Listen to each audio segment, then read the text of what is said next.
So you ready to give us some scoop on Castle? Yes, I am, Matt. I just wanted to point out that I'm noticing that you're dressed kind of like Beckett today.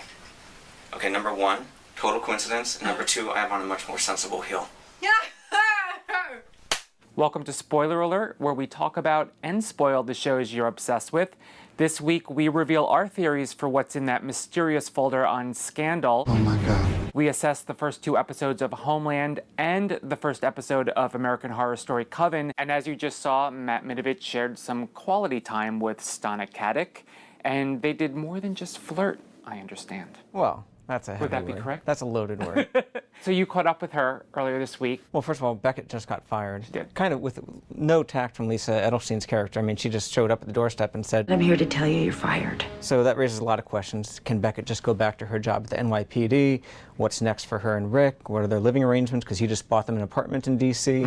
Are the boys at the 12th going to welcome her back? So we covered a lot of topics, but what we got here in this little video clip is her talking about going back to the NYPD and the issue that Casket will have to deal with. Check it out. So what's next for Kate, career-wise? Is it not just a matter of her jumping back to the NYPD? No, because the position is taken and there's some sort of a hiring freeze. So she doesn't have an open space back in the NYPD, and she has to kind of ingratiate herself back into the good graces of Captain Gates, the boys, everything. Are there any other issues for Rick and Kate that might keep their relationship from just coasting for a little bit?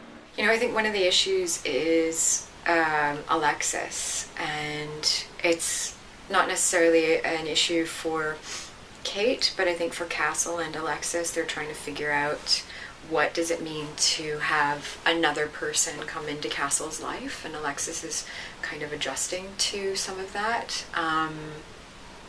Just finding out how to define that relationship and how things will change when there's possibly a new person in her dad's life. Interesting. She's a good egg.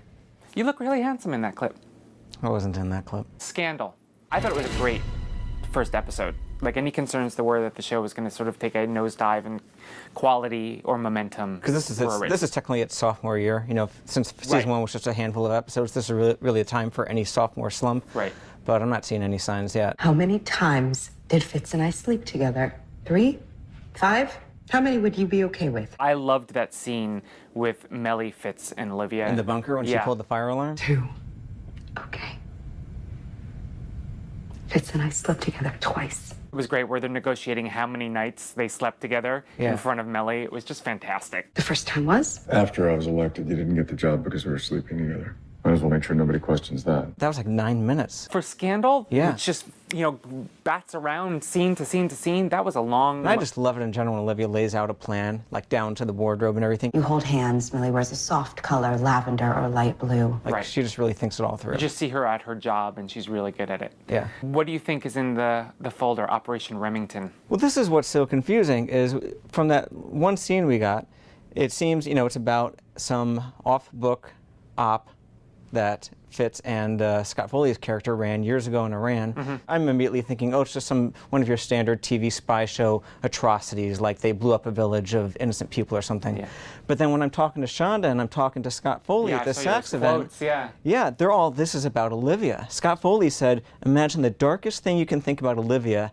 That's how dark the Remington secret is. And did you see some of the speculation from our readers was that possibly Fitz had a role in her mother's death?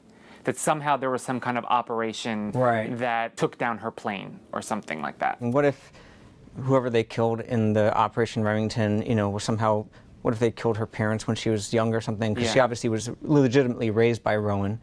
But, that the timeline doesn't work out for that. So I'm really curious how this is going to dovetail with Olivia's backstory. It's not going to be good. It's not going to be good for Fitz and Olivia, I can tell you that. But then I also think Shonda kind of hinted to me over the summer that this season might start raising some questions about the timing of Olivia's relationship with Fitz. So maybe it wasn't so happenstance. Maybe it wasn't just two people. Maybe Olivia was targeting Fitz. Interesting. But it's a really interesting thing with this Remington thing because it seems so random at the beginning. Right. And you're like, well, this is obviously going to be in often Cyrus's and Rowan's part of the world. What does this going to have to do with everybody else? But obviously it's going to have a lot to do with it. While we're on the topic scandal, the whole Quinn thing. Couldn't we just kill another intern? It wouldn't be that hard. I know Katie Lowe's really enjoys having this edge to the character. Yeah. Now that she's a little bloodthirsty, but, you know. They can't take it too far. Right. Like, they can't have her, like, turn into a killer. I mean, this girl was a rube when she showed up 2.5 seasons ago. Yeah, I know, I agree. I think they need to maybe slow that down a little bit before she gets a little out of hand. Yeah. Moving on to Homeland, 2 episodes into season 3. Kind of a quieter start than season 2. You know, there was a lot of criticism that the show got too 24 heavy in season 2, and I almost feel like maybe these first couple episodes are acknowledgement of that. Just very sort of quiet drama. I'm enjoying it so far, you know, and I, interestingly enough, I don't really miss Brody, which surprises me because he's such a big part of the show, and obviously he's going to be coming. You know, it's a solid enough start. That second episode, though, I remember when I was watching it the first time, and they're spending so much time on the Dana thing. Is it a challenge? Why would it be a challenge? And I was one of the first people to sing Morgan Saylor's praises as a young actress. I mean, she's great. Yeah. In, you know, contained doses. But that second episode, I kept thinking, oh, now they're going to cut away from that storyline. No, they didn't. Now they're going to cut away. They kept sticking with that storyline. It's no secret that fans don't love that character. She's famous in a bad way. The word is infamous. Maybe if part of this is they're rehabilitating her so that, you know, people do start caring about her. I am not gonna let everybody tell me what I should be thinking all the time. Like, I can't decide for myself. It didn't bother me, honestly, that much. I also was surprised, though, because it felt like a little bit of an FU to fans, like, oh, you don't like her? We're going to give you more of her. Right, right.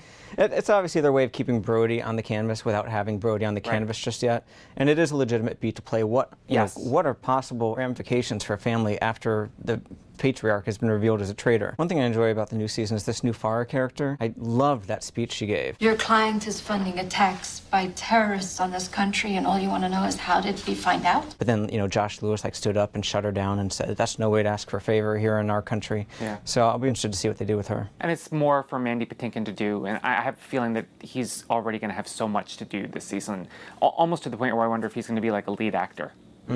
Instead of supporting actor come Emmy time. American Horror Story Coven premiered on Wednesday. Pretty good first episode, I have to say. Yeah, the Horror Story premieres are always very interesting because you get to meet all the players and see just kind of what twisted banana pants stuff it's going to be serving up. And there was so much setup, though. It felt like there was so much to establish, as with any season, because it's a whole new premise, it's a whole new world, whole new set of characters. And for the most part, I'm really intrigued by all of these characters. But then I was a little disappointed as I'm watching the premiere. You know, I was like, oh, well, Jessica Lange's in this one world, and Kathy Bates is in this other world, this other timeline. So when that final scene came up, Kathy Bates joined the rest of us, I was like, this is going to be very cool. And also that last line that Jessica delivered where she called Kathy Bates' character Mary Todd Lincoln, hilarious. I'm Mary Todd Lincoln.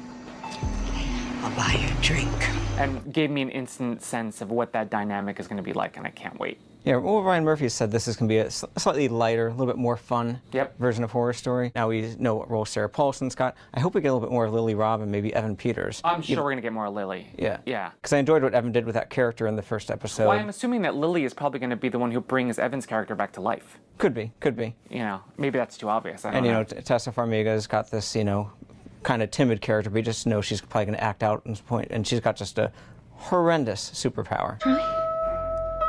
Yeah, horrible. Yeah, when you're choosing your witchy superpower off the list, that's got to be at the bottom. Right, which is going to make relationship building for her rather difficult. Yeah. Also love the score. It's just a beautiful score, and I feel like it fits the theme so well. Which is her big thing this fall, which is the East End, the originals, just in time for Halloween. It's a trend. I don't have a broom.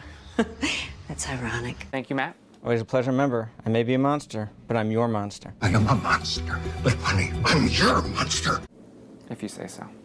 As the credits roll, we're going to replay one of my favorite Emmy interviews. As you know, I don't toot my horn often. You always toot your horn. On the red carpet, most interviewers have trouble keeping track of storylines and actors and all of this stuff because it's just insanity. Oh, yeah. You know, there's flashbulbs going off, publicists screaming, all of this craziness. But I did a really good job in this interview of really staying on point and remembering what I was talking about, remembering what the storyline was. And I felt so rewarded by the comments in the comment section. Like, even our snarky readers were like, this was some of your finest work, Osceola. So I'd like to just play it. Indulge me on this. I'm excited. No, this will be good. Great. I do end up telling people, colleagues of Amy Farrah Fowler's, Sheldon tells them, because he thinks it's a good thing to tell them, that they you know, they've got a good relationship and a physical one, and that one time he spanked her. Which he did. And I think his willing to admit that explains how he felt about that. It needed to happen. It wasn't pleasurable. It hurts me more than it hurts you. You know, yeah. Well, no, she loved it. Are you kidding me? Did she, though? That episode goes out on a spanking last year with her going, oh my. I don't know that she really liked it, though. Well, I hope you get her here and can ask her. I want to get her on the record and confirm that she enjoyed Give the background to the spanking. Hi, I'm Allison Brie. And I'm Joel McHale. And subscribe to ENTV. It's just ENTV for all your entertainment news. No, it's EENTV. It's just ENTV, so whatever. It's ENENTEVE. Unless it conflicts with anything, channel or company we work for. I'm Allison Brie. Signing off.